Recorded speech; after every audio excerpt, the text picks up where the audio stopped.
இறைவாக்கு வாழ்வின் விளக்கு. அலகை என்றும் சாத்தான் என்றும் அடைக்கப்பட்ட அரக்க பாம்பை அவர் பிடித்தார். அதுவே தொடக்கத்தில் இருந்த பாம்பு. வானதூதர் 1000 ஆண்டுகளுக்கு அதை கட்டி வைத்தார். பின்னர் அதை படுகொலியில் தள்ளி குழியை அடைத்து முத்திரையிட்டார். இவ்வாறு அந்த 1000 ஆண்டுகள் முடியும் வரை நாடுகளை அது ஏமாற்றாதவாறு செய்தார். இதன் பின் சிறிது காலத்திற்கு அது கட்டவிழ்த்து விடப்பட வேண்டும். திருவெளிப்பாடு 20ஆம் அத்தியாயம் 2, 3 திருவார்த்தைகள். சுருக்க விளக்கம்.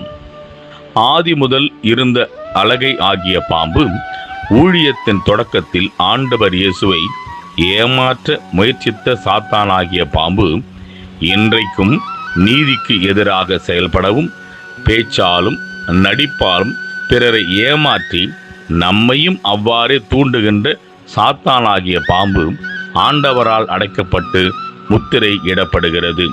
அநீதியும் ஏமாற்றுதலும் திருட்டுத்தனமும் என்றென்றைக்கும் கிறிஸ்தவத்திற்கும் ஊழியத்திற்கும் உதவாது. மனமாறி நீதியையே செய்ய முயல்வோம். ஆமேன்.